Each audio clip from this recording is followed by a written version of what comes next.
Brews and Banter. Hi, Frank. What a fucking week, Roman.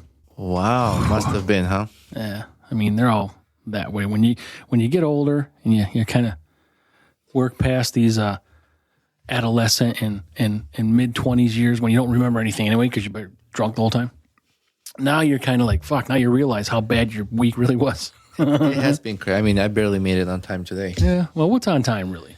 I mean, we have all kinds of free time for everybody. Beer's waiting for me. For our people. Our people. It's like, drinking. Yeah, so let's drink this. Let's start off with this.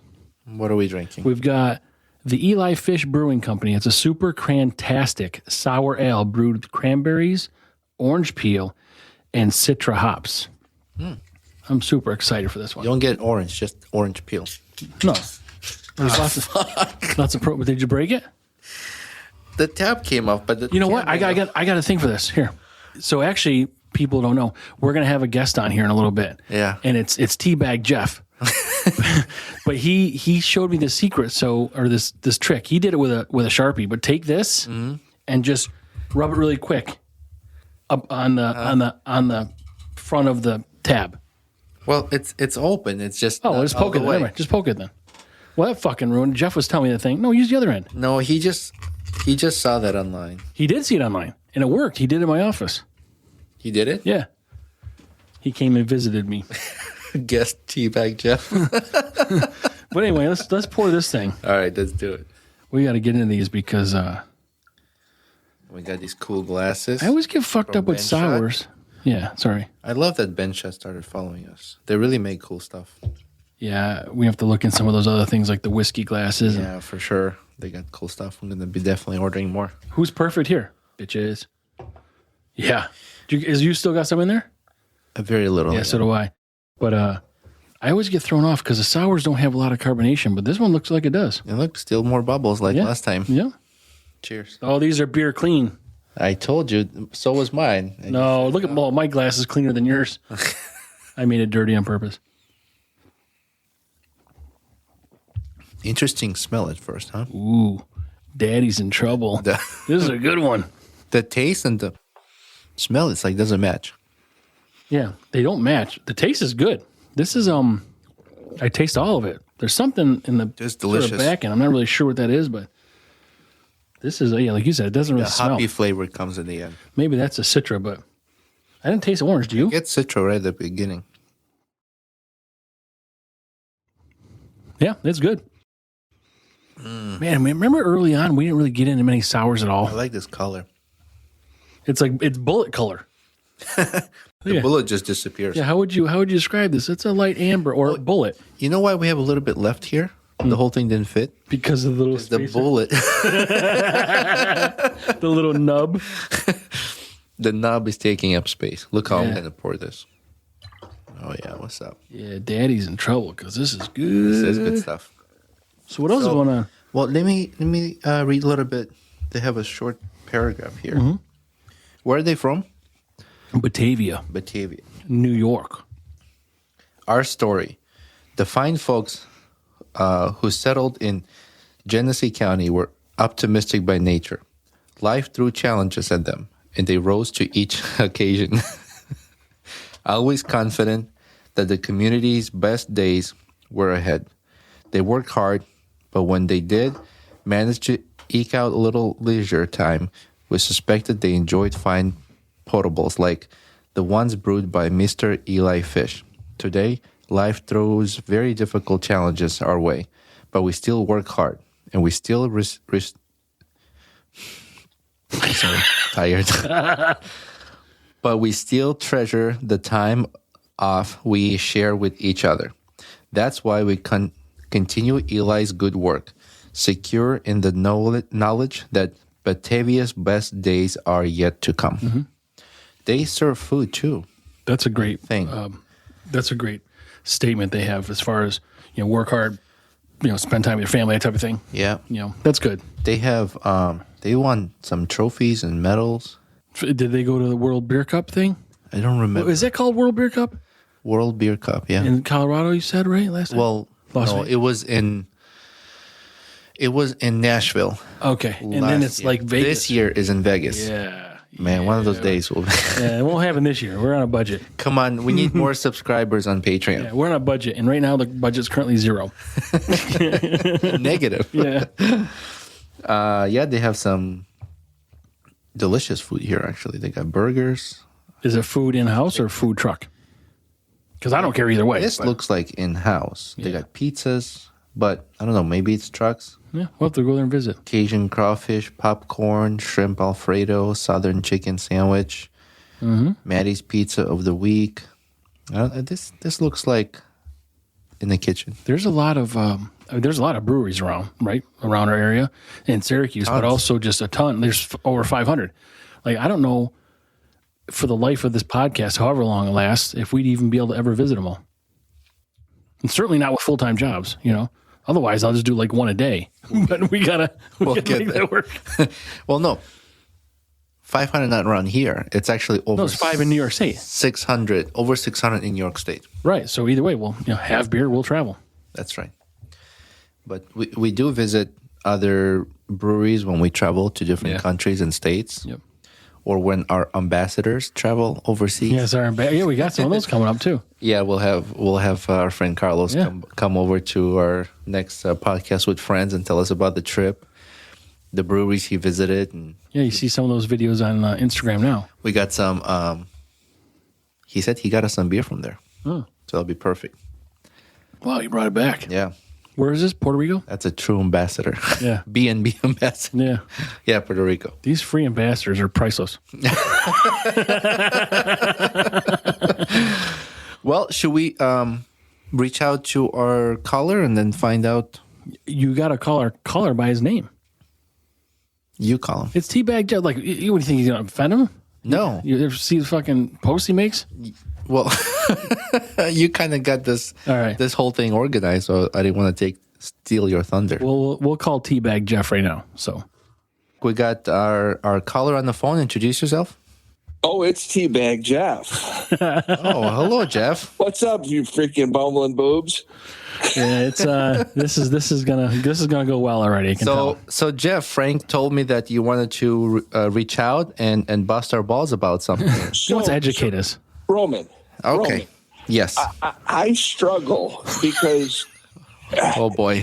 When I listen to your podcast, Frank is usually the idiot. But last week, when you were talking about genetics, I wanted to drive my truck into a tree. The elephant tusks. When you got talking about elephants, okay. And do you realize you made a statement that said that the big elephants see the other ones getting shot, so they choose to grow their tusks smaller? That is correct. That's like Frank when he was in the high school locker room and looked around. He would have grown a bigger winky. That's not I must have genetics. I must have poor eyesight. I didn't see. I don't think Frank has seen enough big dicks to enter that evolution change and grow a bigger dick. So that could be, but your statement was elephants see other ones getting shot, so they choose to grow.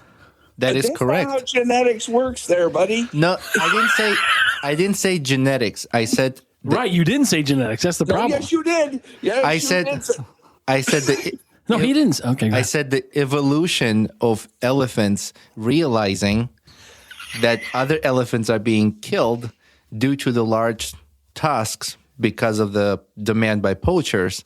The elephants are beginning through evolution to grow shorter tusks, or some don't grow any tusks, to be less desirable.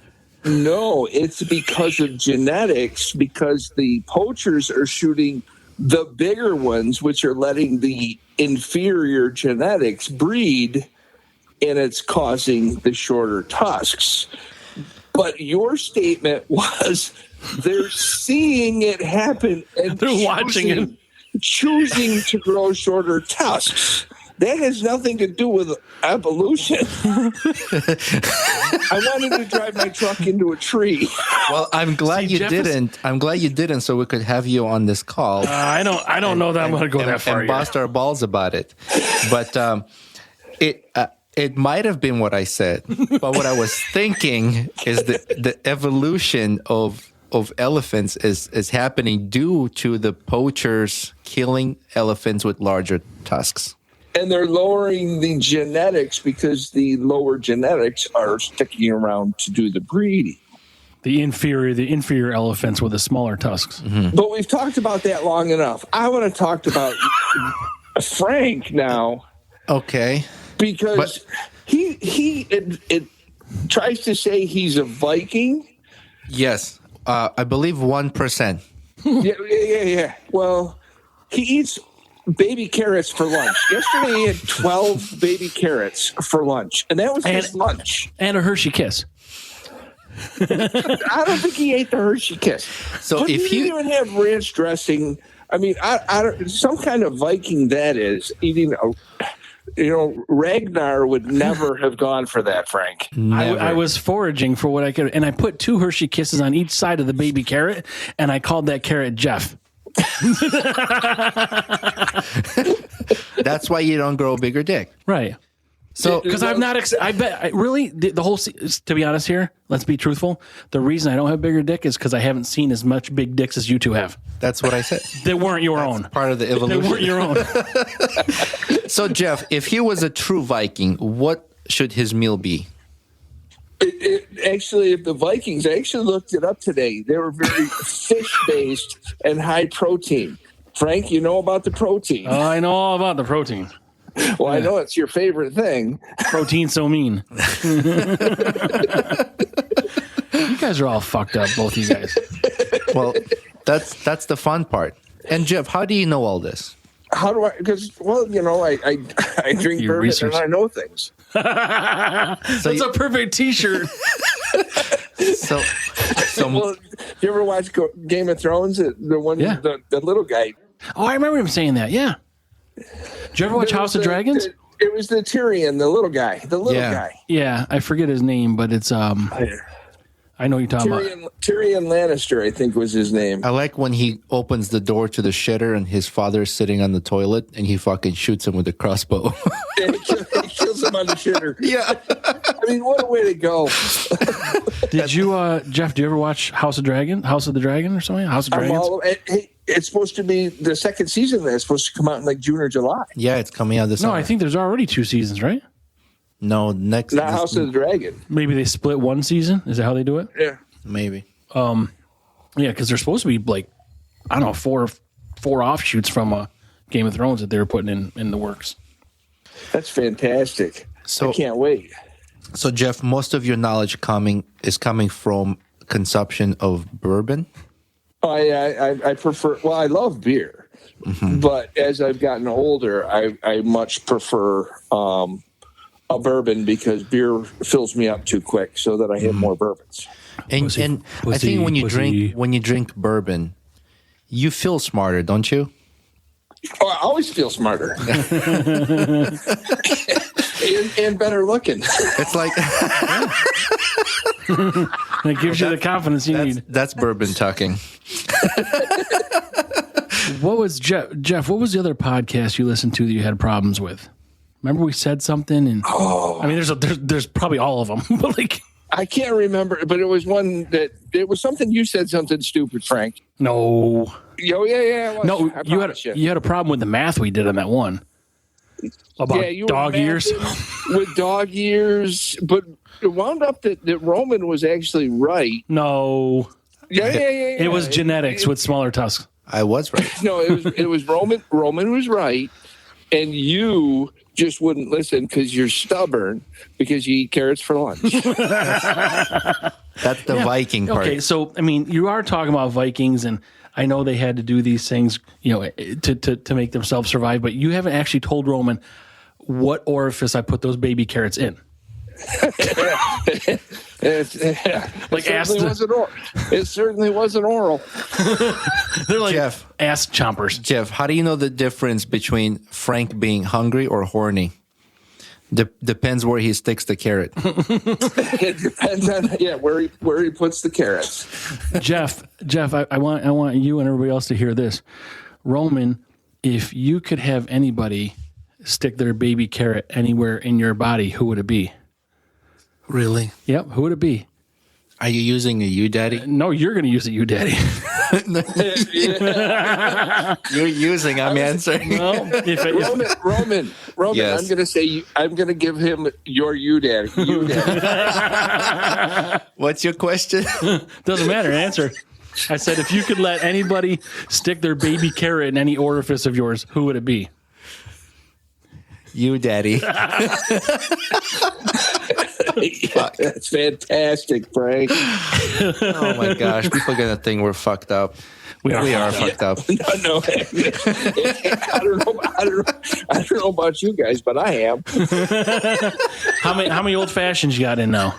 5. Oh, good for you. 5 old fashions? Yeah, they're little baby glass, they're like Dixie cups. I like old fashioned. What kind of whiskey are you using for that? I got the Evan Williams Black. I make mine with Buffalo Trace. No, it's not Evan Williams Black. It's Evan Williams. Can't remember the year.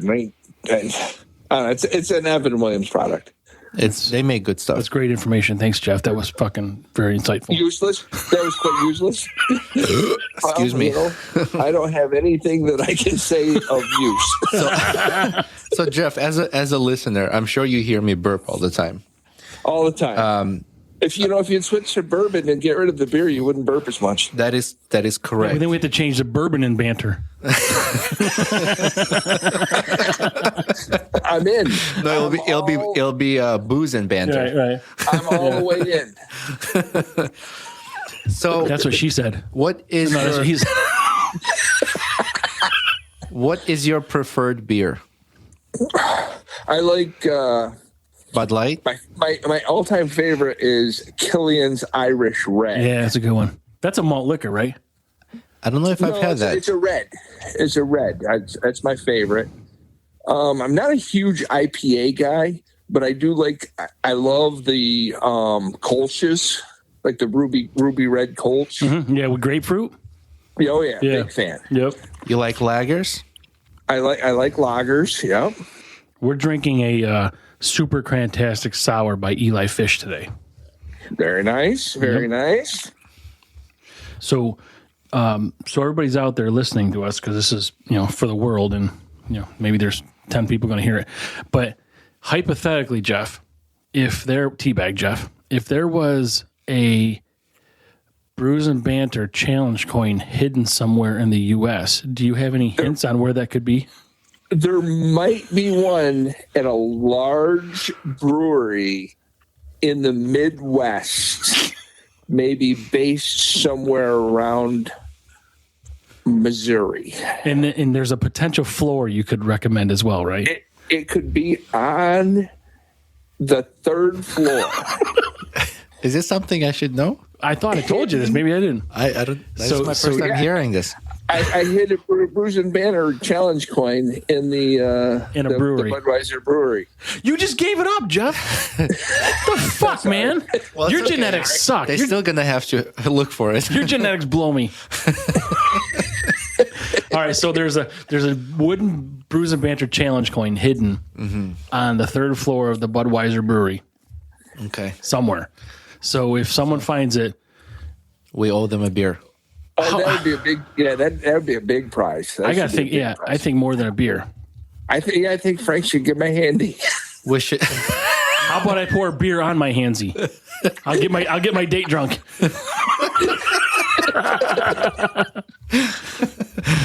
Well, we'll have to think about what we'll negotiate. If someone finds it, we'll negotiate. Maybe there you go. What we do is we have them on the show. Have them call in. It'll be multifaceted. There'll be many awards. And they can tell us the challenges they went through to find the challenge coin, and tell us more about themselves as well.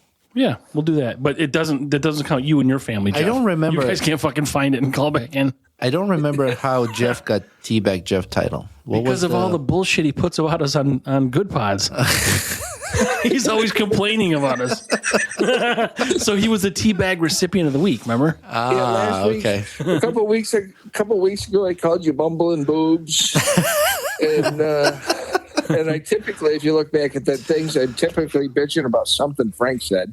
Because he pretends he's knowledgeable, but I think once he drinks a beer, it's gone. I don't pretend. It is just not true. Well, if he was, I think Frank's favorite phrase on the podcast is "I don't know." oh, I thought it was going to be "fuck you, Roman." It's one and the same. Yeah, I do say that. I'm like, I don't know, but what about this? And we talk about something like, you do. It just turns into a snowball effect. Of my bullshit. favorite phrase by Frank is "It's okay." It's okay. It's okay. It's okay. And I use that a lot. I'm gonna start using this phrase. Fuck you both. Just make sure you're around the right people. Well, it doesn't matter. It'll cover two people. And if it's one person, if they got schizophrenia. I heard a joke the other day. What is it? What is the joke? It said, I was in college and I dated a girl. So it's not really, yes. I was in college and I dated a girl. She had a wandering eye, but I had to break up with her because she was always looking at other men or something like that. She was always seeing someone on the side. Yeah, she was seeing on the side. That's right. She was always seeing somebody on the side. I'm part of some thing on Facebook where there's like these British people, or maybe they're Australian, with these jokes. I first saw them in New Orleans. There's this group of guys and girls from Australia that's hard to understand. That's the one I'm talking about. Yeah, so I'm just agreeing with you. I'm just giving He made people it more sound like details. no. The ones I listen to are from Australia, Frank. Yours are from Australia. Mine are from Australia. You said British, Australia. I don't know. So I'm just confirming what you said. Yes. Roman, you ever notice Frank just wants to fight with you when you agree? Oh yeah. I mean, if people knew at the end of each podcast, he gives me a reach around to apologize. I mean, I don't understand how you travel with him without throwing him out of the airplane. Oh no, I love it. He always wants to sit next to me. He can pick a fight in a phone booth. Roman doesn't tell you that reach around is really weird because we're facing each other. Wow, that makes sense because you guys got to be chest to chest. We have to because he's got short arms. Chesticles. So Jeff, do you have a joke you wanna tell us? Oh, you gotta have jokes. I don't have any right now. I don't have one. You got a ton of dad jokes though. Normally. Yeah. We like dad jokes. The problem is I tell all the dad jokes to Frank, and then he uses them on the podcast. We don't have a podcast. We have a podcast, but not a podcast. Just to clarify, it depends if Frank is on the pad or not. Yeah, the maxi podcast. We could have that. Like we could hawk maxi pads. You can. Frank, I drove by a prison the other day and saw a midget lowering himself down the wall on a rope. I thought to myself, oh, that's a little condescending.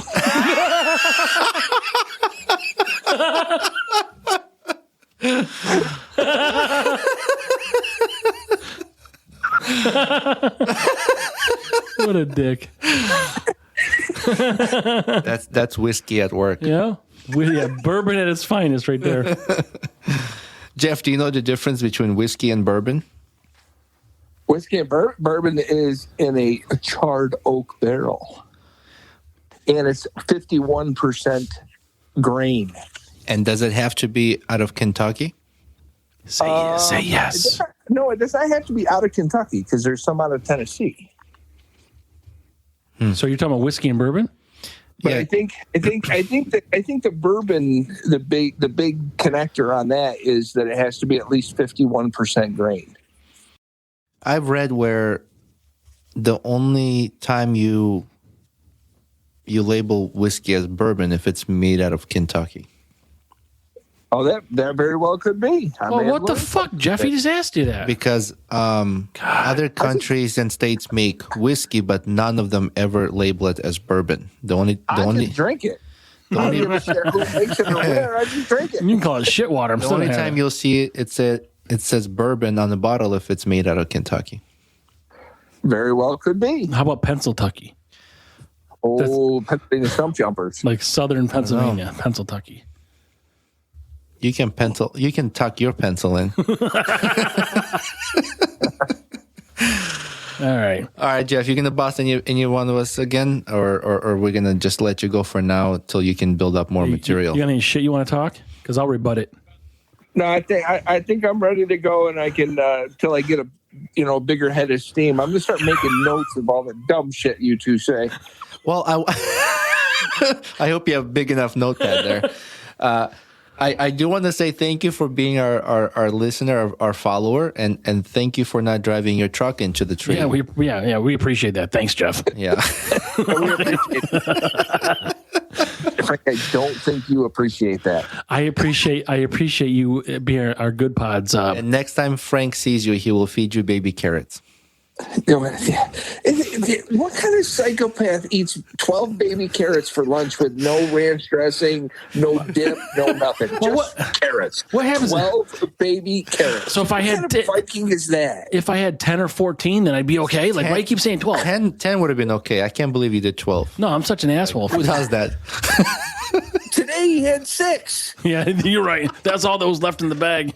I mean, who brings? I mean, stop and buy a bag of chips for Christ's sakes. What kind of Viking are you? Freaking baby carrots. You know what? We originally said you're Teabag Jeff because of the whatever we said before, but now I'm actually going to fucking teabag you. That's all you'll see past the little carrot. Right. I'm going to teabag you with my carrot stick. I just don't understand that, Frank. So, they're gonna, the Ragnar from Vikings is gonna come back and revoke your Viking 1%. Oh, he's going to give me the blood eagle, right? Is that what it's called? Yeah, he's gonna give you the blood eagle. Yep. Yeah. You know what that is, Roman? No, what is it? They fucking cut you down your spine and they fold your fucking ribs. Oh, so they look like wings. Oh, I remember that. Yeah. I remember that. There was like a ceremony. Tie you to a tree and rip you open and make you see it. Wow. Yeah, that's intense. Perfect. This is like a Christmas card. I don't know if he'll be able to get his boat out here. I mean, he'll have to fit through the channels. Hey Frank, what was that joke you said the other day about intense? Roman just said intense. Yeah, it's so you what did you guys say? You said oh no, that's really intense. I'm like, oh, that's where Arabs fuck. Intense. Roman just said that's intense. That's where Arabs fuck. Intense. Jeff, thank you so much for calling in. It's nice meeting you over the audio. Maybe someday in person. Now we got to set up. I got to come in and I'll drink beer with you. Absolutely. We'll like to have you because it's going to be intense. You guys have a fantastic night. You too. Enjoy your whiskey or bourbon. Thanks, buddy. Bye. All right. Bye. Take care of your balls. Bye. Well, that was an interesting call from Teabag Jeff. He's got some insight for sure. I like that he thinks I'm the smart one. He's funnier. That's why he's funnier than fuck, and that's evidence of it. I don't know. I mean, when he talks about genetics, he can tell that you're not the smart one.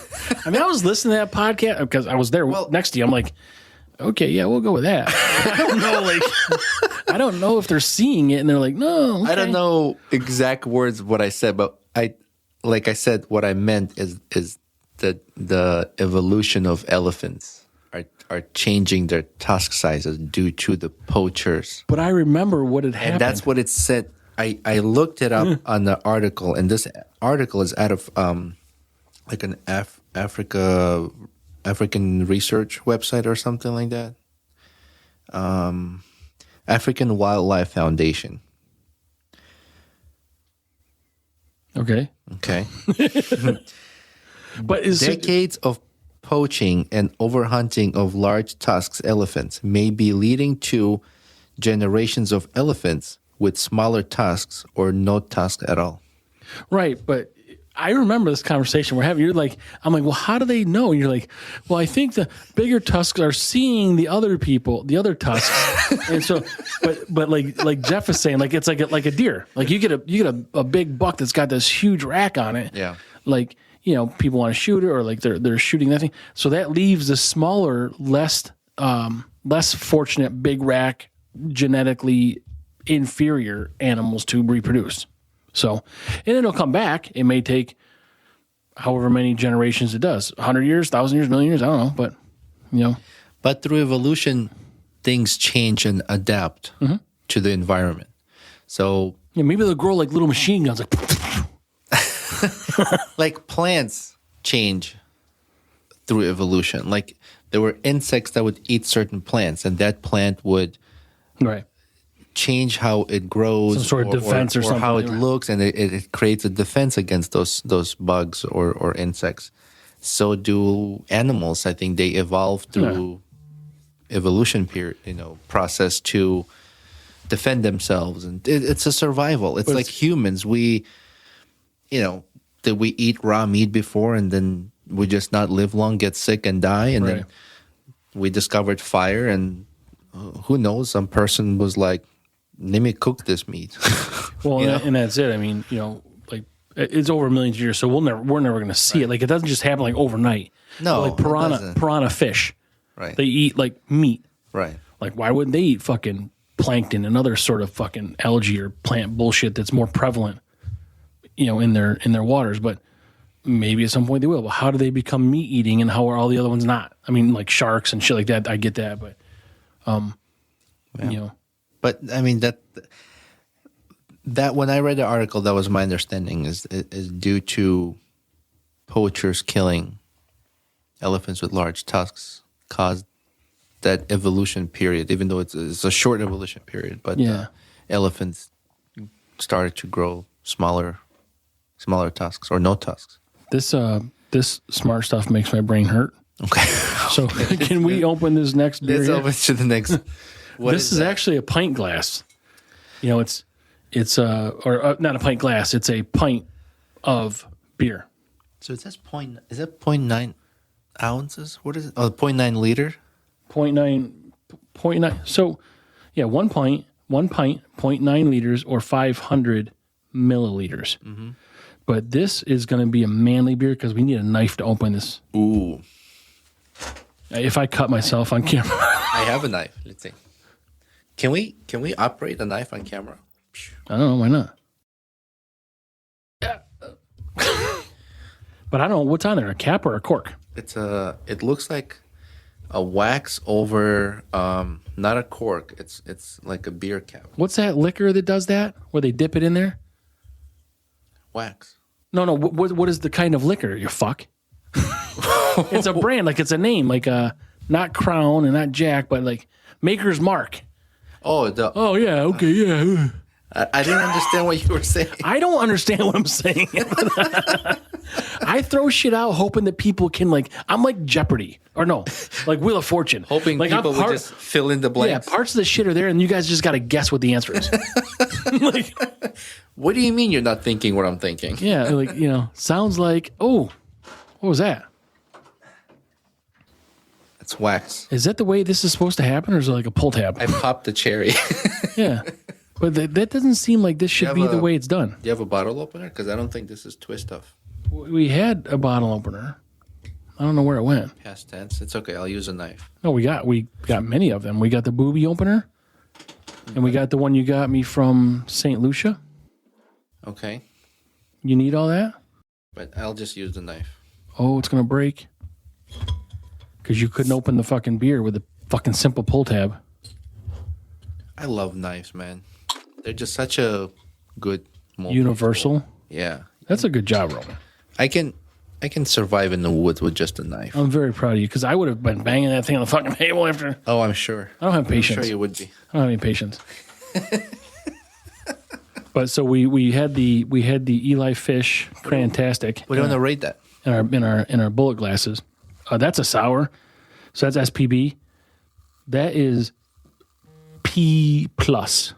I don't know because I don't know what the best one we had is yet, right?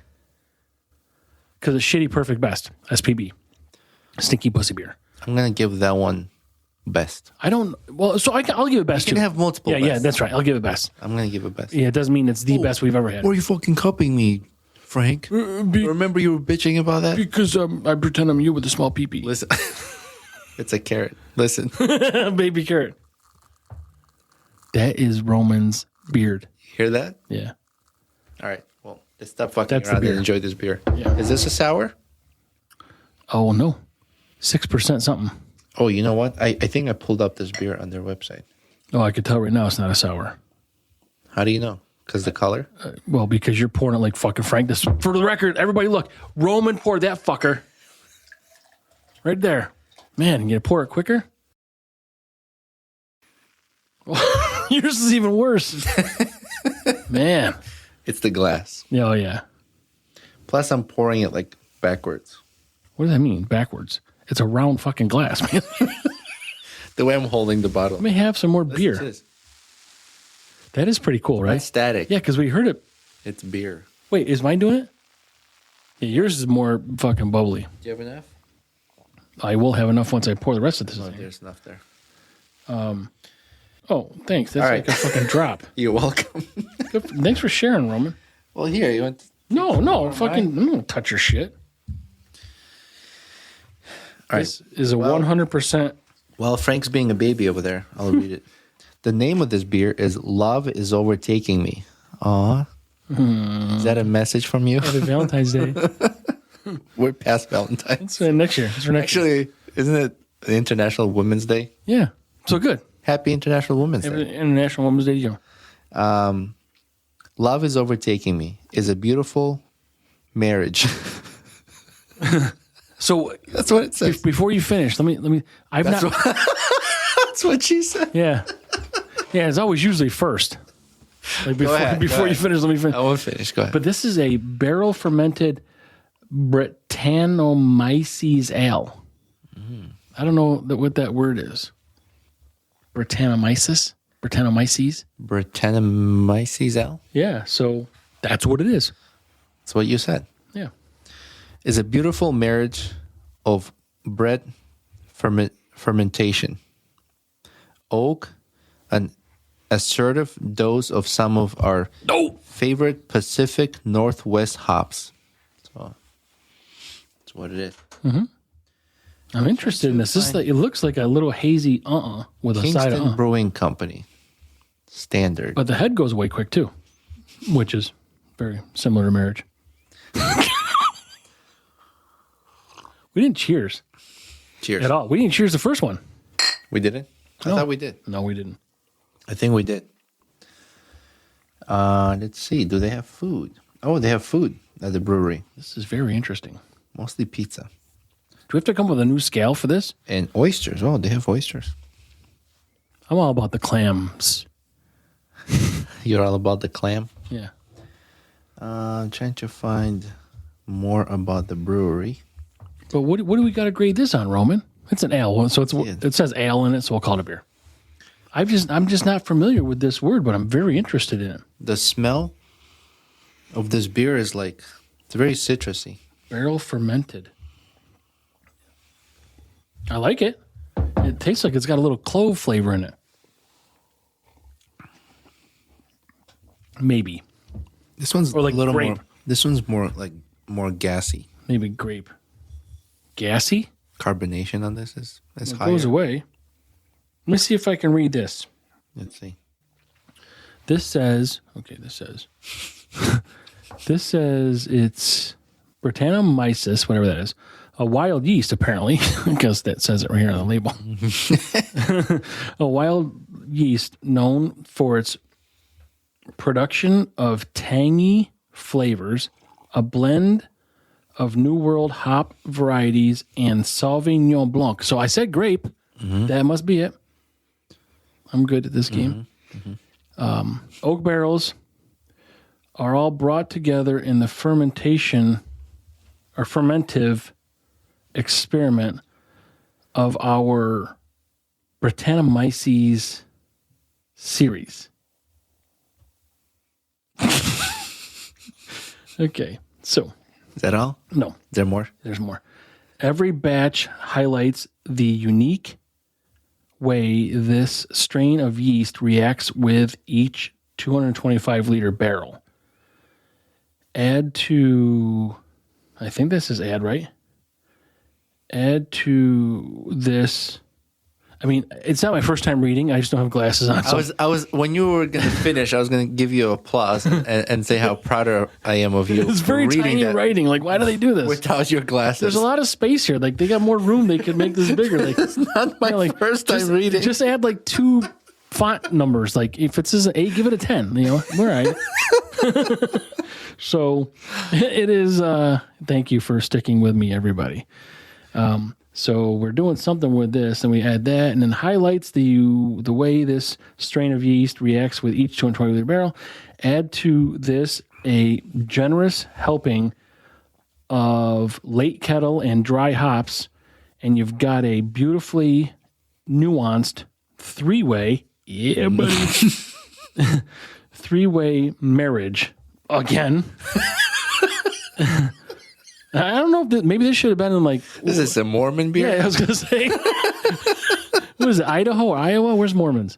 Utah. Yeah, that's right. No, Utah. No, Utah. But this is painful. Sorry, guys. 3-way marriage of fruit, aroma, acidity, and subtle funk.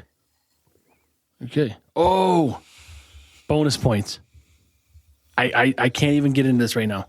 Everybody's going to love this. But bonus points for you, Roman. Listen to this last line. Artwork by Dana McClure. Oh. They give credit. How about that? Nice. See, this is what I was talking about. I know. See, they listen to you. They probably never did it before until you said something.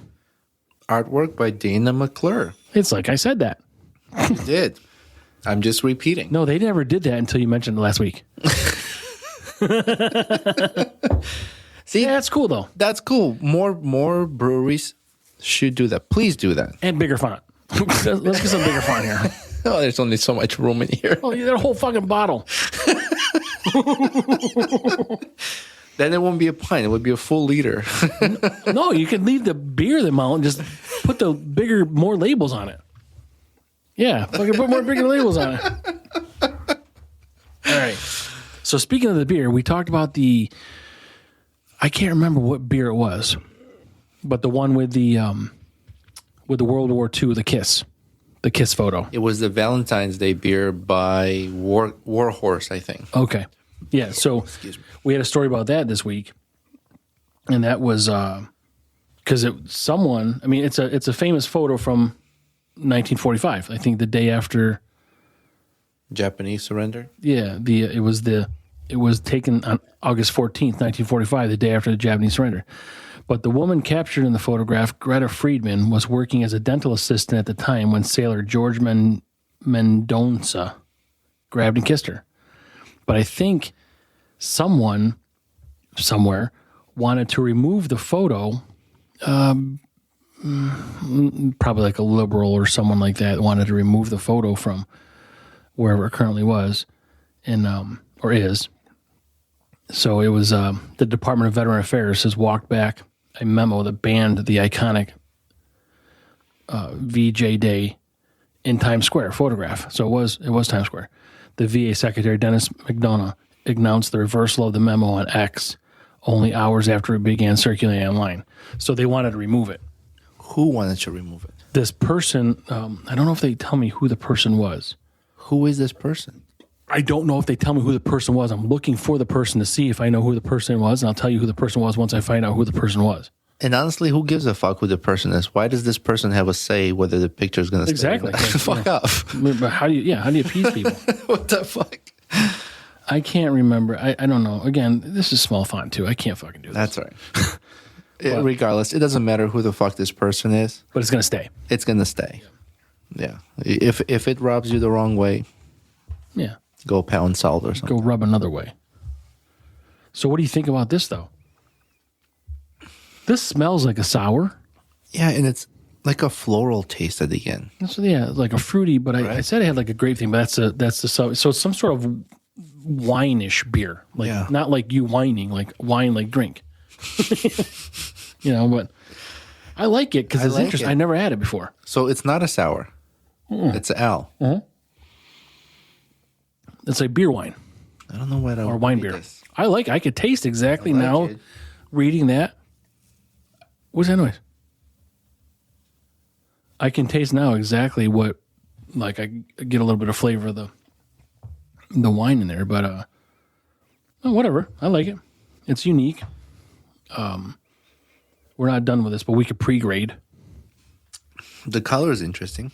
Yeah, because it looks like a hazy IPA or something, or it could be a sour if you're looking at it. I'm going to add a 0.5 on top of what I was originally going to grade it because they added an artist. Because they credited the artwork, yeah? All right. So I'm going to give this... Hold on. You taste the wine? I'm going to tell you. A little bit. At the front. Don't grade it yet. I want to try something. I read this in my Okay. Cicerone studies. Plug your nose and then drink it and then let go of your nose. Because it's supposed to like accentuate all the mouthfeel and the smell and the flavor and everything. It doesn't get interfered by the smell. Just do it, Roman. Okay. I feel like you're fucking with me. No. This is serious. Yeah, I don't fuck around. yeah. No. I don't fuck around. I would never do that on this podcast. But no, this is serious. That's what they say to do because like it's supposed to be a way to like, and then put it in and then drink it and then before you swallow it, let go of your nose. Oh, before I swallow, let go. So like keep it in your mouth for a little bit. Well, not even a little bit. Just do it because you can't smell it now. Now let go of your nose.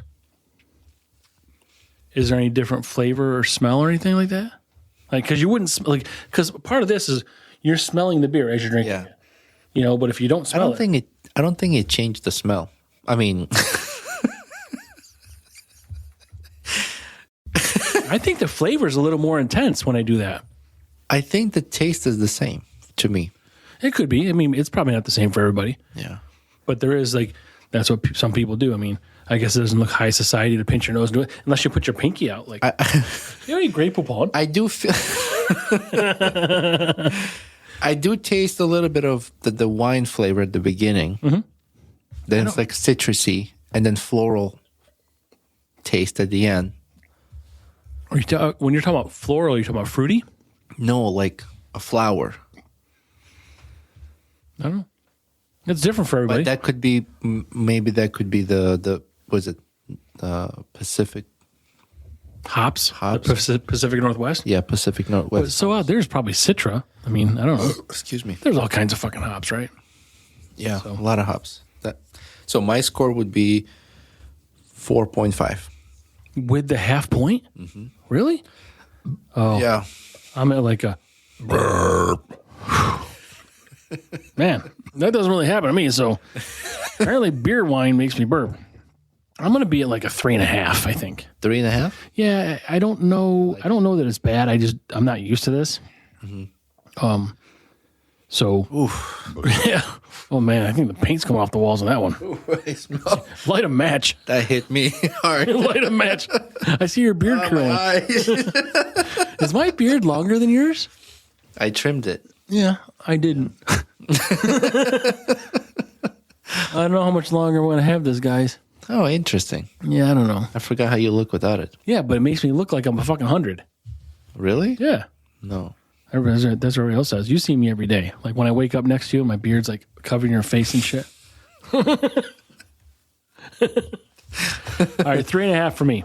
4. I'm good with it. It's a good flavor. It's unique, but it's not. I don't know what to think of this. We got to try more beers from that place, though. And if anybody's wondering if they missed our last episode, they look at the glass. This is from BenShot. Mm-hmm.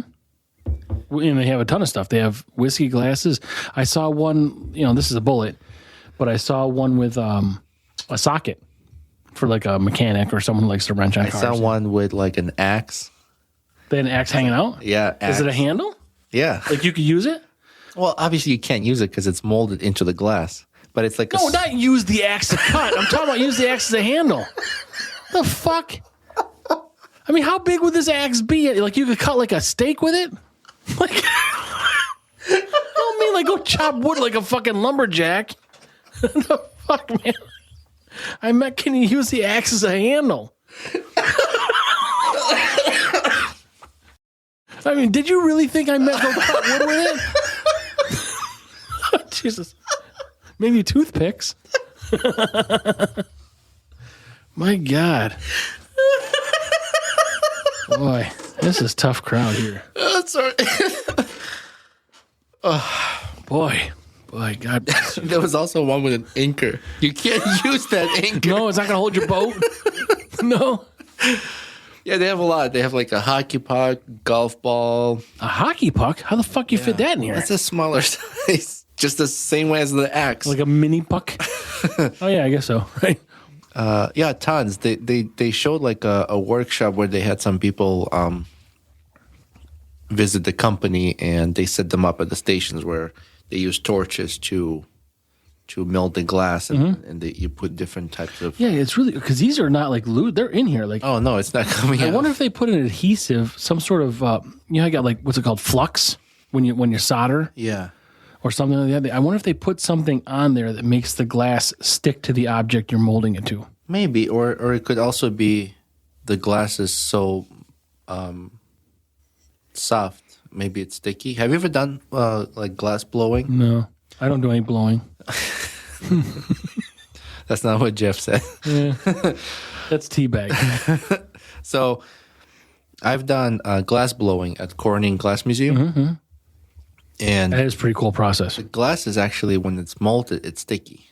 Yeah, it looks like taffy. Yeah, so it could be just held by molten glass, just molded around it. So And sorry to interrupt. We thought that this bullet was fake. I was going to say the same thing. That's go ahead. Yeah. BenShot reached out to us when they listened to the short in our episode. They actually said this is a real bullet made by. Oh, if you don't know it, I know it. Go ahead. I forgot. Lehigh Defense. Lehigh Defense. I'm good at this game. Yeah, but that's a huge bullet. Yeah. Like even out of a 223 or 556, you're not getting this, right? It looks like half of this bullet is inside the shell. Right, but when you fire off, 223, 556, it's only half of that. Did they say what round this is? No. But I mean that's a big round. Yeah, I don't know. I can't. Or it's a long round, I suppose, right? I mean, half of this, I'm assuming, like where this ridges would be inside the shell. But anyways, it is a real bullet. But cool. These guys make good shit, Yeah. really. So, Go check them out, benshot.com. all right, what else we got, Roman? Anything? You said you mentioned you wanted to bring something up regarding current events. Yeah, but I'm out of beer. I can't bring shit up without a beer. Podcast cannot continue without a beer. Okay, well, you want to pause and grab another beer? Yeah, I do. Wow, that's going to be number 3. It's like Right. pound round without the pound round. It was one of those weeks, huh? All right, refilled on the beer, number 3. Number 3, and this is not a pound round. No. This is like we're setting a record, I think. This is just a stressful week. Yeah. Well, it's just nice to unwind. Everybody's safe. Everything's taken care of. Shit's paid for. Yeah. It's nice to be able to. We took care of all the people that needed help. Yeah, we And entertained Teabag Jeff so that he can go back to his padded cell. I think he's getting shit-faced. Yes. So this next beer is a Strong Rope. It's from Strong Rope Brewery. Percy Pale Lager, which is kind of, look at it, it's got like a knight on it. Yeah. Looks like an Excalibur. Yeah. Excalibur. An ES caliber, an S caliber. Excalibur.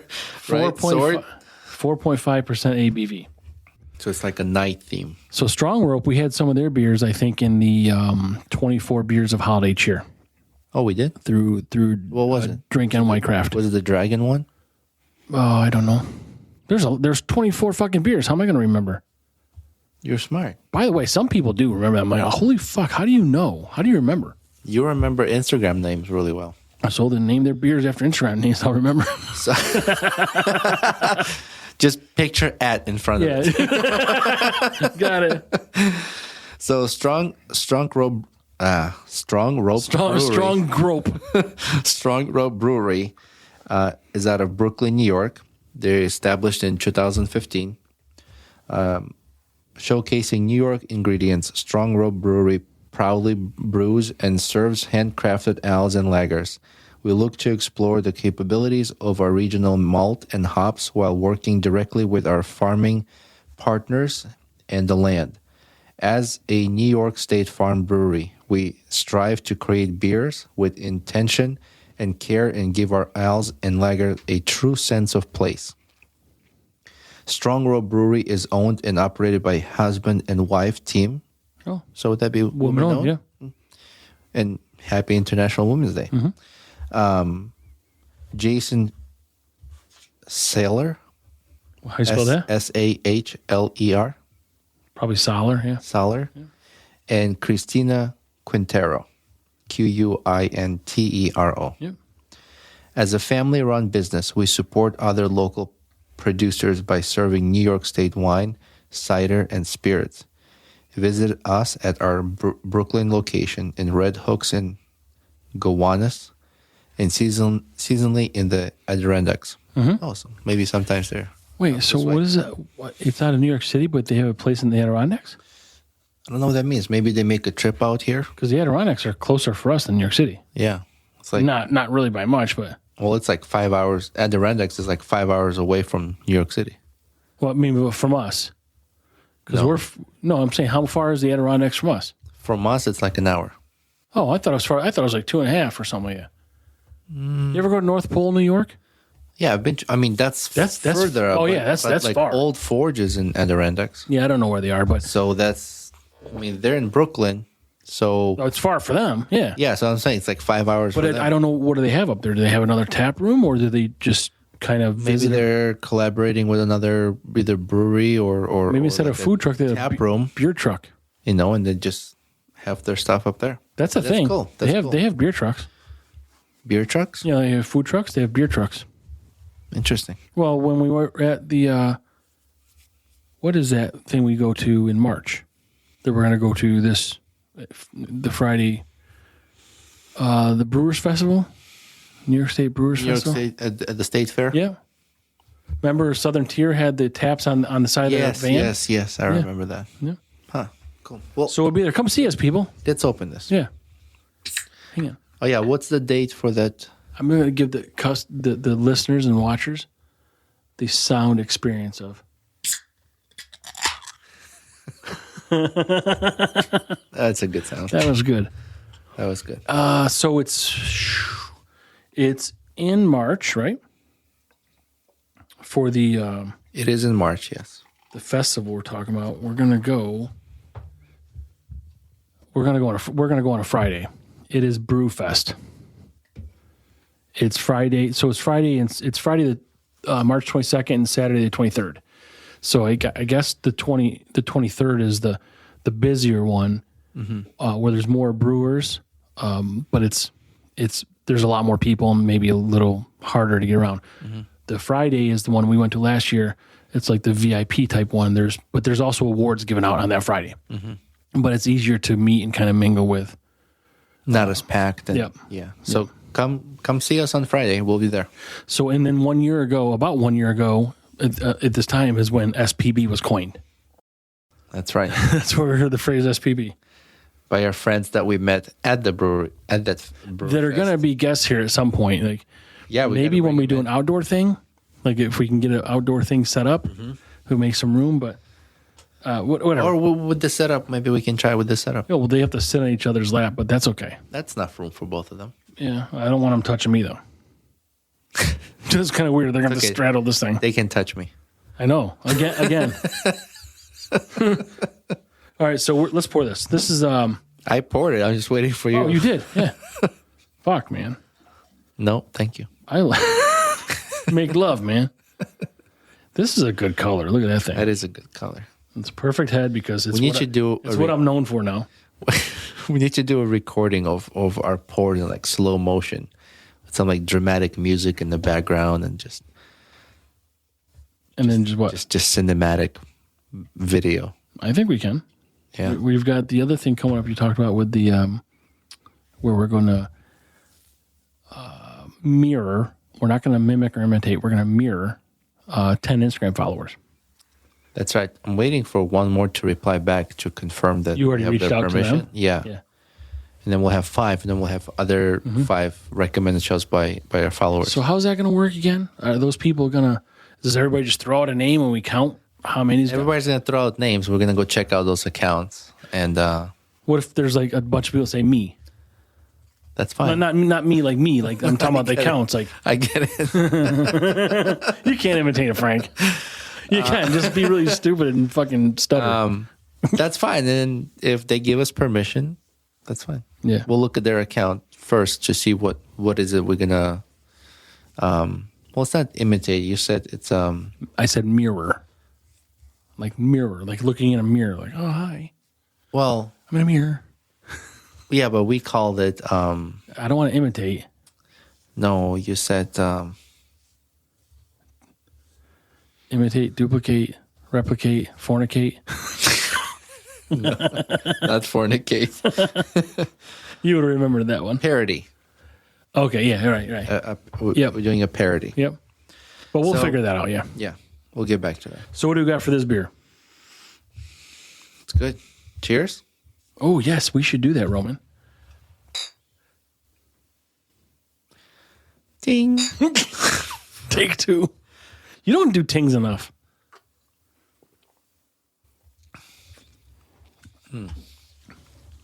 I like this. I like this. I like it. Different, very different from the other two. Like the other two were close to each other. I mean, we say we like a lot of beers, and we do. Like, we're honestly going to give people honest review. If we don't like it, you'll know. But for me, I don't know, and I won't know right now. But I don't know if I like this beer so much now because it tastes like it does, or if it tastes like it does after the first 2 we had.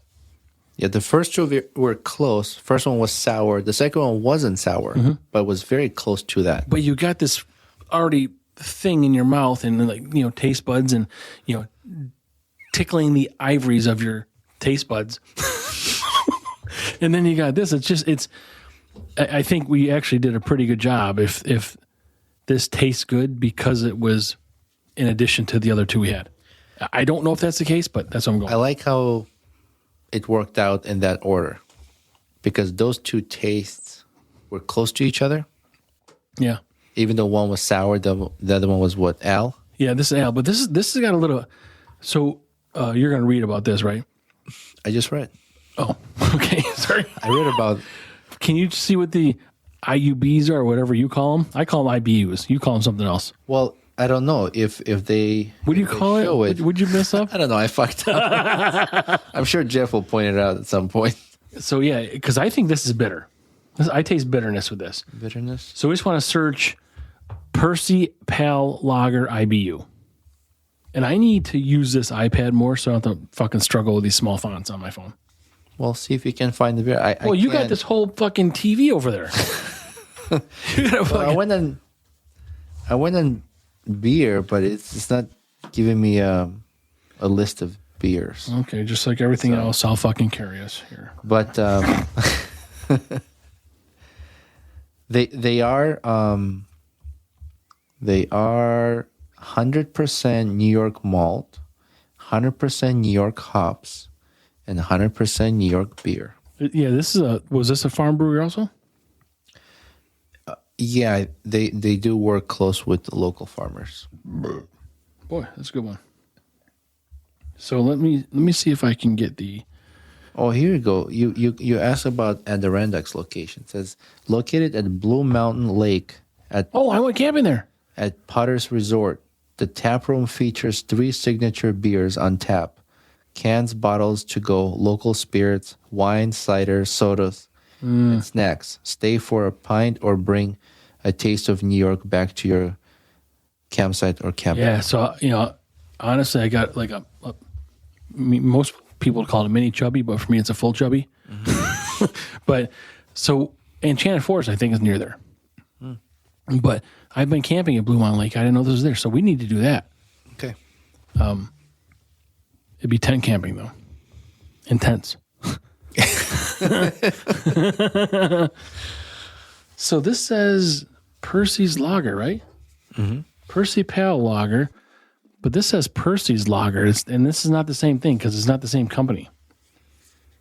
So we got to do a Percy Pale Lager. Made with 100% New York ingredients, brewed and packaged by 5 Borough Brewing Company for Strong Row Brewery in Brooklyn, New York. It's just so great that there's people that are downstate and then 100% upstate, like complete 180. I can't find this because the one I'm looking at is not right. Yeah, I couldn't find this one on their website either. That's fine. It tastes bitter to me, but I don't mind it. I'm just saying, that's what we're getting as far as the other two. So it does have more bitterness than the other ones. I think, and maybe we're completely wrong and fucked up, but I agree with you. I did use a U-Daddy earlier. That was a good one. Yeah. I didn't plan on that. I don't plan on these things, Yeah. So It would have been impressive. So now there's two. You have one left. No. I got two left. You did one when you won. You used one that day. Mm-hmm. And then I used one after New Orleans because I said I should have used it in New So you Orleans. have two left. That's right. Yes. Is it just two strokes and it's fucking done? That's it. Chew pump chump. Yeah. I like this. So again, BenShot, you got this. Look at it. It's like a little fucking grippy. There you go. A little grippy for you. I'm sure that's something you're used to it too. You ever try to drink beer like a dog? Like try to go. No, I've never have. I don't know how dogs do it. I don't know if that's a sister own Well, thing. dogs use fucking straws. Skip it. So what else we got to talk about? So we got You talked about that photo that wanted to be removed, but it's not going to be. yeah, that won't be. Then you mentioned something about I mentioned shrinkflation. shrinkflation. So this is a bit of a political mess here. So Biden's talking about shrinkflation because he's like the ice cream president or president ice cream, whatever you want to call him. He just loves ice cream, and I don't know if he really does or not. It looks like he's putting it on so like he can be known as the guy. Like I don't fucking know. Like didn't other presidents like M&M's and someone else like something whatever. Yeah. I'd be the beef president. The beef, roast beef or gross beef. Gross beef. No, I'd be like the steak or beer president or meat and potatoes president. Do you think when he hears an ice cream truck, he turns around? I don't think he really knows what the fuck he's doing half the time. Okay. I mean, he did do good at this. I'm just wondering if he likes ice cream so much, which is fine. I mean, if that's what you like.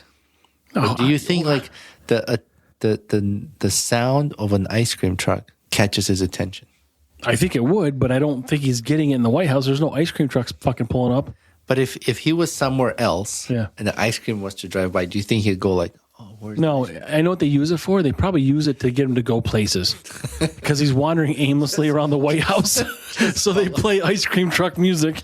Like when he's got to be in the press rooms, like doo, doo, doo, doo, doo, doo, doo, or whatever the ice cream, and he fucking I got a conference to give you. I got a meeting. Well, don't they give him the reading cards? Yeah, he's got a reading cards. I mean, I don't want to pick on someone for being old, but and I'm not picking on him, but I'm like he is. I just don't know how other countries respect us right now. I'm not trying to pick at him. I mean, I am making fun of him, but I've said this before.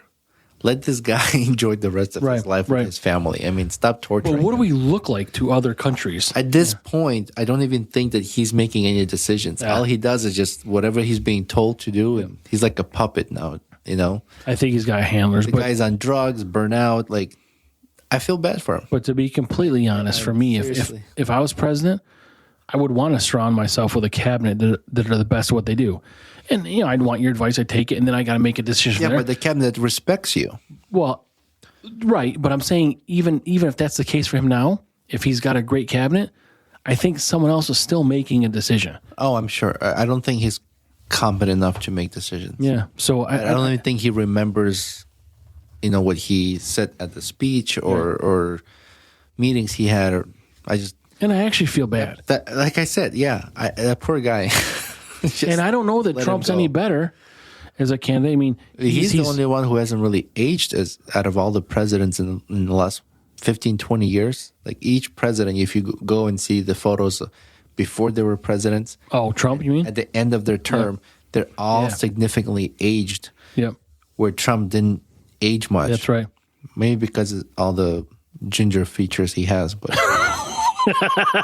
Ginger is an anti-aging. Ginger features, yeah. If you eat a teaspoon of ginger a day, but yeah, I know Biden is. You could see a cognitive decline in the last couple of years, and maybe Trump. I don't really know, but he seems to be very well aware of numbers and things.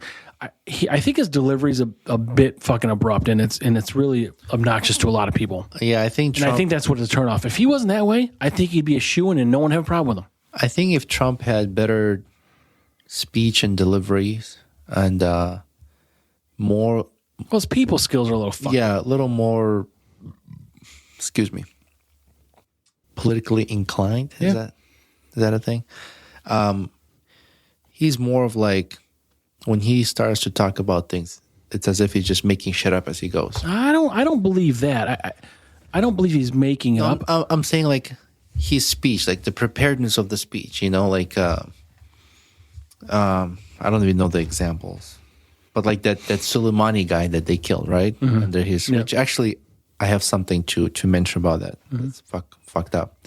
But anyways, he was like, we went in, we killed him, and they did a great job. The best people in the world. Yeah. It's just like, that's not a speech. Right. That's not when you stand up in front of your country. That's not the speech. But maybe because he sounds like an average person. Yeah. I think that's part of the appeal. Respect that, but... I mean, but he does have all these lawsuits, all these things. I don't, if he is guilty of what he's being accused of or been convicted of as far as how he's treated women, I don't agree with that, but I don't know that it's true. Mm-hmm. I mean, there's a lot of, politically motivated shit going on here. So, but he is a bit abrupt. I mean, he's not polished. And again, that's part of the appeal, but he may come off, or he does come off a little bullyish to a lot of people. So like when you're, always picking on people and calling them names, like, oh, okay. I mean, who am I? He's the fucking president. I mean, so. Well, that's his personality. He's been that way throughout his career. He was elected that way. Throughout his entertainment too. Like if you watched Apprentice, he's like that. But Biden is just a fragile person at this point, and I don't know what 4 more years would bring. And I felt much safer living, and I felt much better financially when Trump was president. I don't take it for what it's worth. I think the acknowledgement of Trump's accomplishments, positive accomplishments for the country, is not acknowledged due to a strong dislike of him. That's right. As a person. But in reality, if you look at the status of the country, things that have been done, it wasn't bad. Mm-hmm.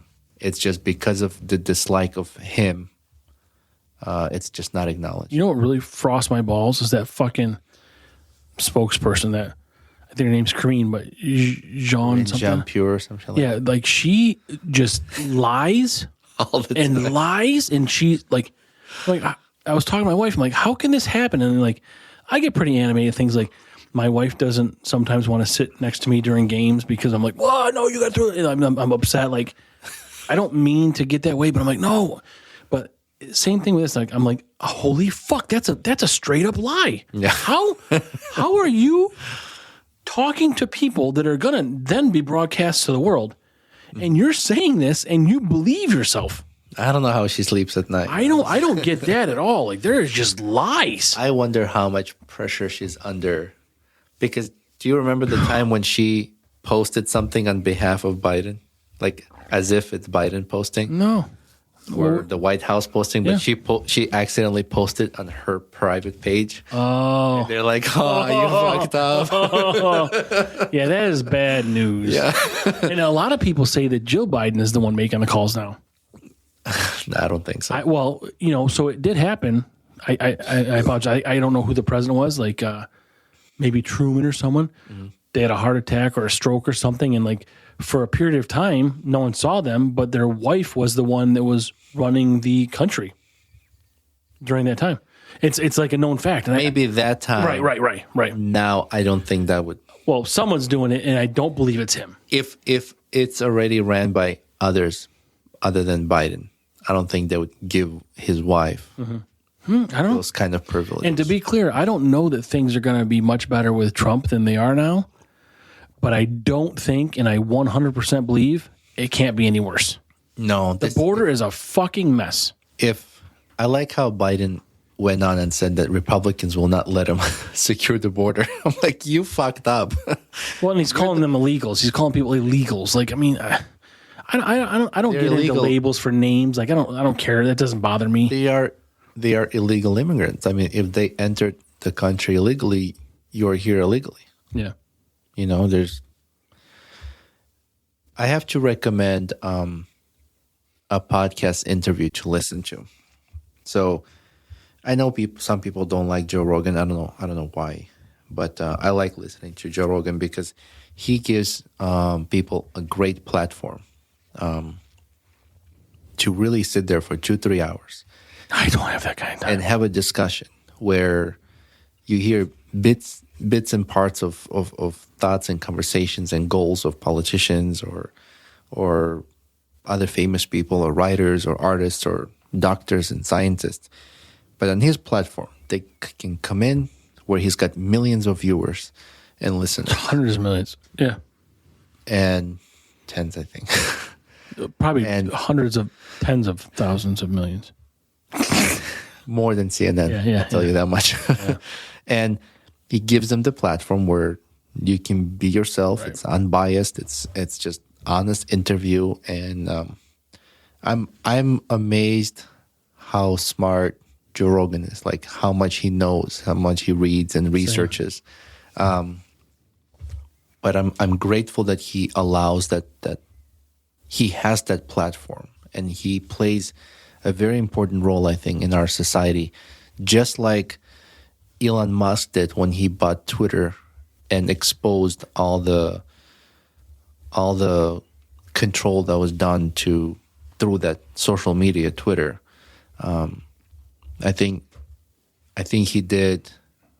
he played a big role exposing the corruption. I do respect what he allows on X, as far as there doesn't seem, or at least the people that I interact with, there doesn't seem to be much fake news or inaccurate stuff. Like, there could be fake news. I mean, we don't know. But it doesn't seem to me a lot. Social media is a large platform for other countries to attack and manipulate, especially a younger generation, into chaos, into driving them into a direction that could cause disruption among co-workers, among the people who live within the country, the family, arguments, and that's what they're doing. Yeah. I don't know if I mentioned this on one of the podcasts, but out of like 13 or 20, I don't remember the number, Christian mingle? No, Christian like pages on, say, Facebook, for example. 90% of them are fake. Oh, there's a lot of bots. There's a lot of attacks. The bots. I don't understand why they can't get a lot of attacks from Russia, from China, and especially around elections season, people are getting manipulated. And with the AI's technology, easily can fool people. That's why I always say, please be careful what you see and hear on social media. I teach my son this. I always tell him, ask questions. Yeah. Don't just fall for what you hear. Ask questions. Ask why. If it doesn't make sense, it's probably because it's not. And if you hear people repeating things you see online, it's because that's all they're doing. Is they're just repeating because it benefits their view. Yep. It's like if it works, if it satisfies my view, I will believe it. Right. Whether it's false or not. And there's predators doing that. So you are blind to it. Yeah, I make it on our socials that we have for this business. Yeah. Brews Banter. I make it my goal. I mean, it's not 100% because you just can't keep up with it. But like I see these bots, like someone likes a comment of ours on X, and then or they follow you, and I click on them to follow back, and it's like some half naked girl who's got like 4 posts, but she's following like 4,000 people. Like, It's delete, block. Yeah. Like I'm just trying to get rid of that stuff. Yep. Same thing with Instagram. All these places, I'm trying to do it. I think we're doing a good job, but yeah, it's a never ending battle. I hate bots. Yeah, but where I was going with this is, even if you don't like Joe Rogan, but listen to this interview. He had Riley Gaines. Yeah, the women's advocate for she's the men trying to get into women's sports. This is a perfect time to bring it up to you. She's really great. International Women's Day. She's really great. Yeah. She's a professional swimmer. She was, I think. Who still is. I thought she was in college, right? Yeah, and but she graduated? I mean, she was a professional. She's just no longer use your words. Participates. Sounds like, right. So yeah, I don't know if there's professional swimming other than Olympics after college. I don't know if there is. I don't know. Yeah. But I mean, I've watched many of her is things. A professional swimmer. Yep. So, and she is an advocate and a voice for women for Title IX, which was we talked about this before. Yep. Yes, supposed to protect women and women's sports, and participation of men who are transitioning to women to go in and just destroy these girls' dreams. It's infiltrating. They're infiltrating. They don't fucking belong there. Yeah. I really think they just need to create a new section, like transgender Olympics or whatever you want to call it. Yeah, like if you're transitioning from men to be a woman, we're gonna have a sport for you in that category. Yep. Just to be fair, we're not dismissing that. You want to be a woman. That's how you feel. That you feel like you were born in the wrong body or whatever you're going through. But it will be unfair to take the hard work and accomplishments that these women have gone through. Agreed. The training. No. If you listen to this interview, it's very interesting.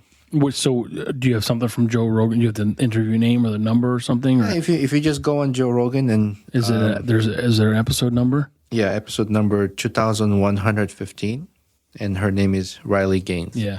Now I've listened to a bunch of her things, and she put a couple people in place on some committees that were good. They were questioning her, and she's saying something back, and then people are trying to shut her down. Like she's very very intelligent, and she knows what she's doing. Yeah, I think people are just fed up with it. Yeah, it's just not fair. But I mean, the people that are fed up with it is got to be the majority. I think they are. It's got to be the majority. But the people that are controlling what happens are the minority in power. So you got the majority of people that don't want it, but you got someone else making the decision to allow it to happen that are the minority. Well, that's why we have to go through and just put those people out of power. I can tell you with 100% certainty, I do not want my daughter in college with a man transitioning to be a woman as her roommate. Yeah, that's not, and she said the guy who was in the transition that went on was walking around naked, right, in the locker room with them. Yeah, and at the time, he was still dating a girl. Yeah, but what fuck Come on, that's fucking stupid. Yeah. It's like, I'm not taking that away from you. If you want to be a woman, be a woman.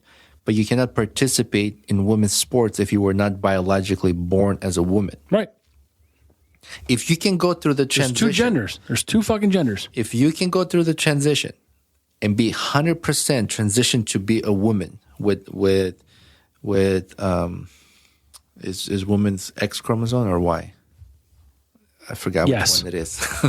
But if down to the molecular level you are transition, you got the vagina, you can have kids, you can breastfeed. First of all, you're not going to be a man that's going to have kids as a woman. No. I'm saying if you fully transition to that level where your strength, your bone density, your hormones, everything can come down to that level, then you can. So what you're describing right now is impossible. Right right. now, it's That's right. impossible. Yeah, In the because future, I don't know. I feel bad. Well, it won't be our future. We'll be gone. No, for It's sure. someone else's problem. I really feel bad for women now. I mean, I know we're talking about International Women's Day, and it's not related to that. But I feel bad for women that they have to go through this, because how many women can go do this in a male sport? They tried. But you won't be competitive. They tried. They failed. Right. So I feel bad because it's just not right. It's just not. First, Here's another fucked up I need thing. a bag to breathe into. She said that in the 200-meter stroke challenge they did, her and this other guy who was competing with her were tied to the millisecond. Yeah. I heard this. They were tied. And they offered him the medal? They went backstage, Yep. and the guy who was in charge of the committee or, awarding the trophies, he said, I'm sorry, but we're going to give it to him. Yeah. Why? Well, they said I think she was going to get one also. But, but he's the one that's going to be able to stand and get it. And they were supposed to mail it to her, and she never got it. Yeah, he said that. He said, I'm sorry, but they told me for the photos and interviews, he's the one who's going to be with the trophy. Fuck off. Fuck you. Can you, Fuck her. that's crazy. That is And she's not being mean or malicious. She's just not. very factual. And this is the way it is. And I respect that. Yeah. I don't get it. But anyway, I just want to recommend that interview is amazing. You got to listen to it. He's got a lot of interesting guests that you just have to listen to. Well, I would hope at some point we could get there. I mean, because we have those same thoughts. I mean, I agree. He's got a talent. I mean, I'm not saying that we're his talent, but when you're famous or popular, you get famous and popular people. Yeah. I mean, of course, I watched him with Fear Factor. He was a fucking little guy. Fucking 25 years ago doing Fear Factor on TV. He had hair. Yeah. So did you. I used to have hair. Yeah. But you wanted to say, you mentioned about the shrinkflation. Shrinkflation. There you go. Sorry, we went into a tangent. We'll get into it quickly, but basically it was, Biden's talking about how, he did the Super Bowl commercial. All these bags of chips, all the shit's getting. Well, he mentioned bags of chips are the same size but less chips in them. But other things, and I noticed this years ago, and I was telling my wife about it. Like, I don't think I saw that. Yeah. Oh, did you watch Super Bowl? I watched Super Bowl. I don't know. He was there because he didn't talk before the Super Bowl like most presidents do. But everything you're buying now, like is small. Like I specifically talk about these pork rolls you can buy. They were prepackaged. Mm-hmm. Like you ever see these things that are marinated? Yeah. But they used to be, like this. Now they're like this, same price or even more. Mm-hmm. That's shrinkflation. Like they're fucking shrinking it, but charging you more or the same price. Yep. And that's why he's talking about ice cream. The President Ice Cream is fucking complaining that his ice cream is shrinking. I don't fucking know. But basically, it's all about that. And I can't get into all of this because there's a lot of stats here. But basically, there's data that proves that he talks about shrinkflation, but it's there are corporate, big corporations that can show the numbers that things have shrunk and they've charged the same price, but their margin is still much lower. So it's not. It's. I believe that, but it's because of these policies we're dealing with. Like it's not because people are just ripping us off. It's what they're dealing with, like the companies. What you just described with shrinkflation, I believe 100%. You get it when it's cold out. I shrink and then I inflate. Right. You shrink and then you try deflation. But absolutely. If you make potato chips and you're a publicly traded company, so you got to deliver to shareholders, right? They need to make money in order to stay to hold the shares. So if there's an issue with the market and you need to make up those numbers, you're going to go from 10-ounce bag to 9-ounce bag. Now, to an average consumer, they can't tell the difference in 1 ounce. But when you're mass producing this in millions, yes, the 1 ounce saving Well, if 1 million bags, that's 1 million ounces, right? Yeah. So Yeah. that saving tips that scale so that the shareholders can see the income growing. So if you continue to show the growth in income for shareholders, they will continue to invest in the company. And I think that goes with not just a quantity of something, but a quality as well. So they might start, say, for example, we're big supporters of U.S. made product, right? And I can't fucking find U.S. made head shaver. Right. God damn it. No. I'll do it. One day I'll find it. I've been made in the U.S. I'll shave your head. I tell you what, I'll do it for you. if there is a U.S. made head shaver, not U.S. based company, but you make these shavers in the U.S., please reach out. I will buy it from you. Yep. Because right now you're missing out on. I will spend $200 and go buy Braun Yep. shaver for my head, as opposed to your fucking cheap Chinese garbage, which I bought 3 and they're all fucking identical. Yep. Now it's just a ball shaver for you, right? Exactly. So if you support a company that because they're based out of U.S., they make them in U.S. and the quality is great, right? They build up this following, this loyal customers. Now you're selling millions of them. Well, you're now a publicly traded company, and the shareholders need to make more money.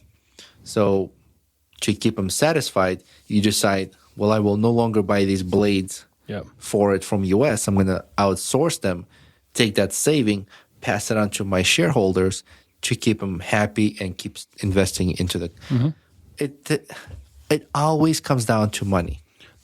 Political decisions influenced by money. Yeah. Companies that play along with whatever is current influenced by money.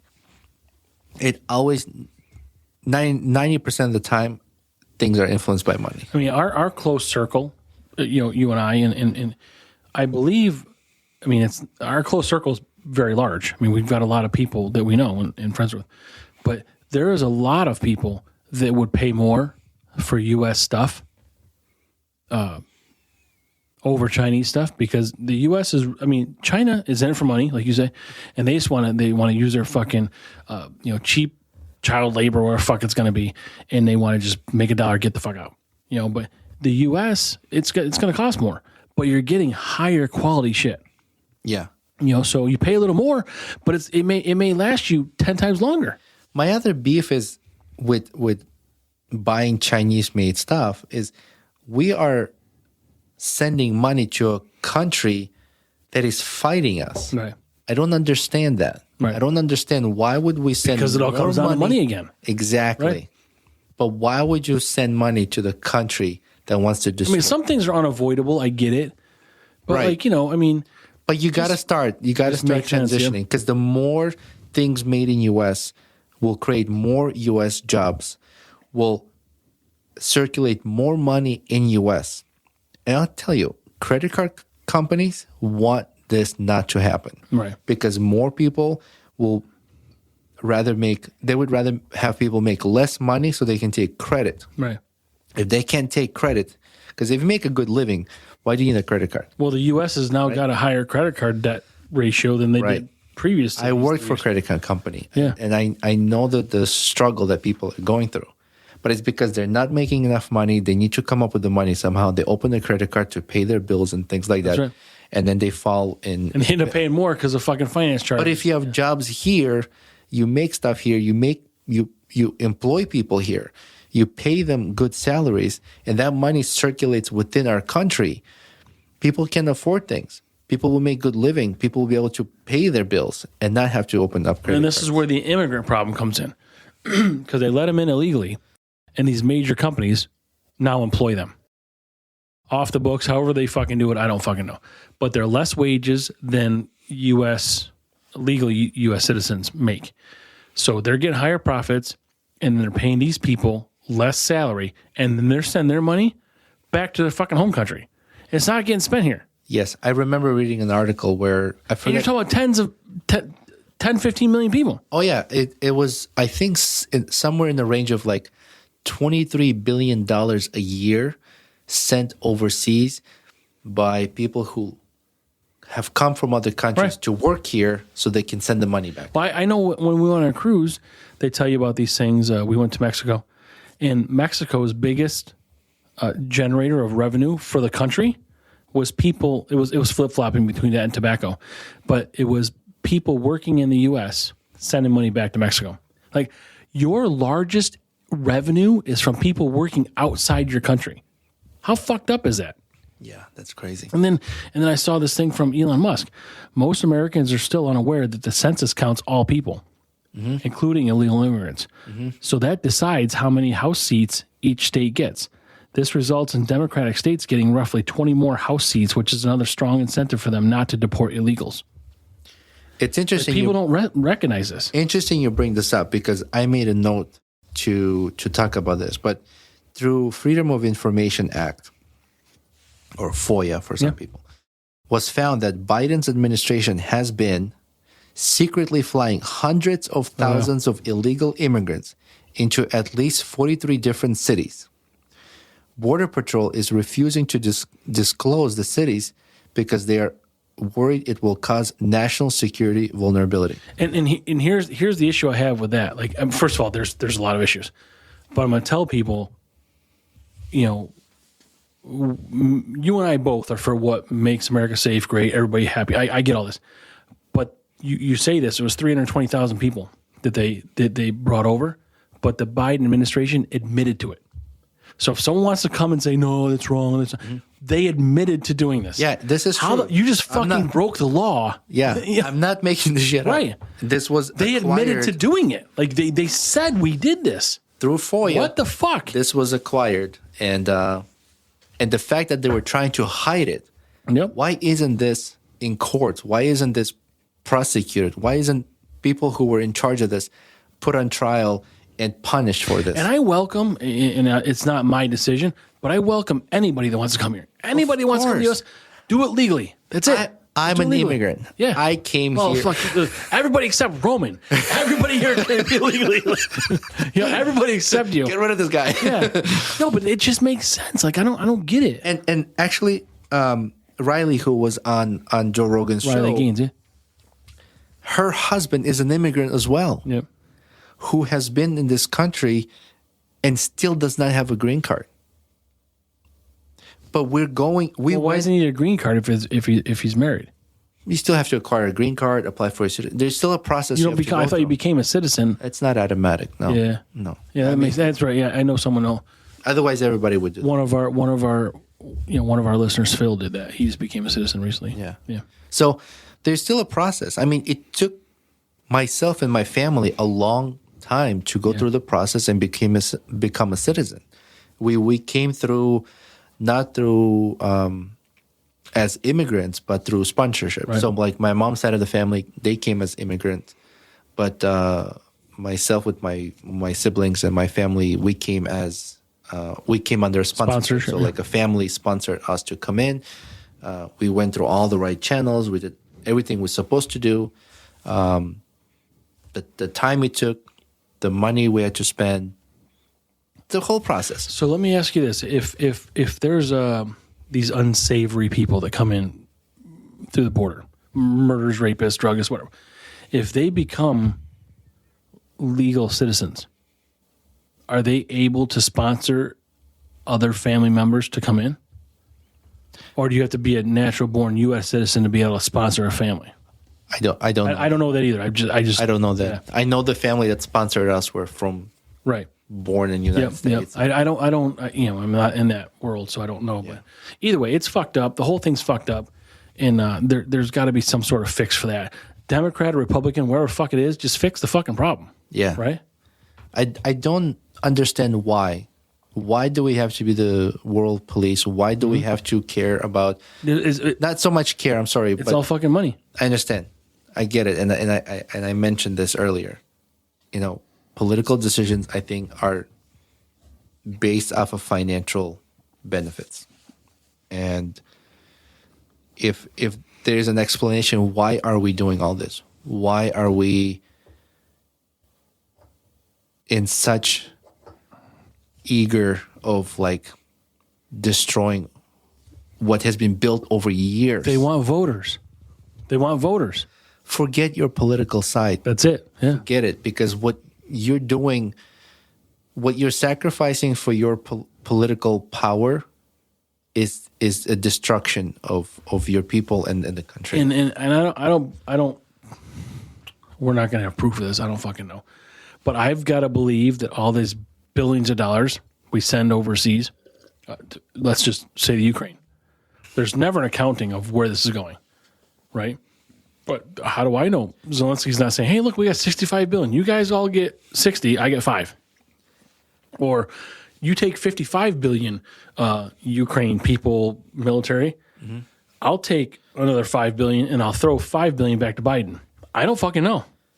I don't remember which article I read or podcast I listened to.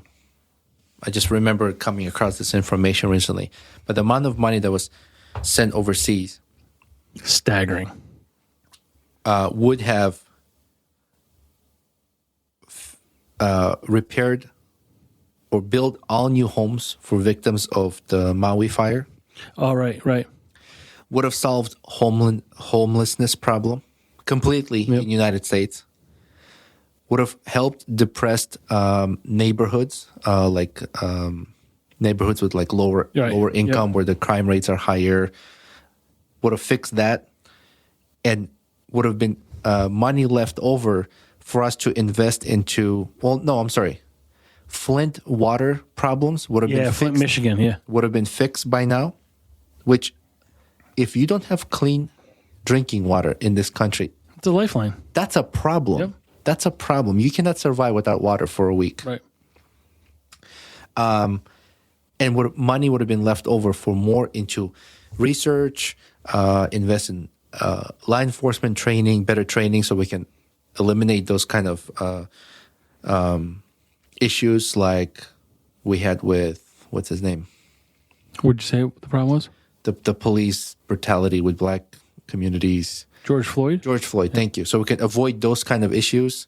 And the money would have been left over. Yeah. Like, that's what we need to concentrate on. But that's not what our government wants. Take care of the people within your country to make us stronger so that we can then help the other countries. But they can fix that right away because all we do is fucking print money. Just print the money.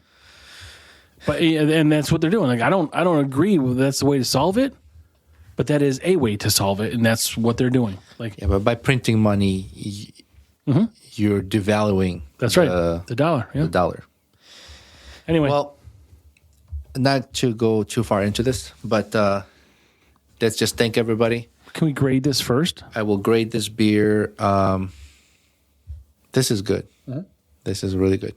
I'm going to give this 4. I'm going to give it 3 3/4. I was thinking about it for a while. I'm going to give this 4. Yep. I think we really nailed it. I like that they are, they work with local farmers.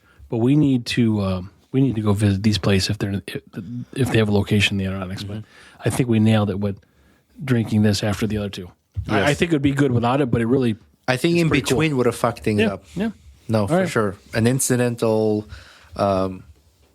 positive outcome. So we're going to wrap things up here, but we'll put on all of our posts. I don't want to say it over, on this audio because it's a mess. Our ConvertKit email subscription. So it's a bit.ly link, bit.ly. It's kind of weird to say.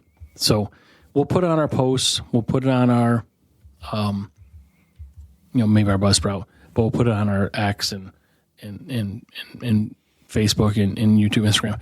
But it's a way to subscribe to our email list. You get a free tasting mat sent to you once you confirm your subscription through your email. But it's, again, another way for people to stay in touch with us. And at least if something were to happen on these other social platforms, we'll be able to contact you. It's what we have now. It's maybe not the best way, but we're working on it. So, and help us out. if you enjoy this podcast, you enjoy the content, everything we do from the podcast side to social media to breweries we go and visit and give them more voice and exposure and things like that. It's a very small price to pay, $5 a month to support this. So we appreciate any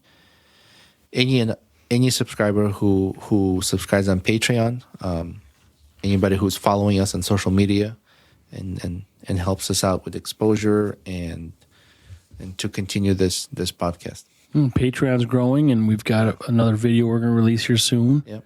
A recent video from New Orleans. So, thanks for everything, and we enjoy doing this. And I know this episode has been kind of lengthy, but we'll just blame Teabag Jeff for that. That's right. All right, everybody. All right. Thank you. Thank you. Bye. Bye. Hey, Hopheads. Frank here. And Roman.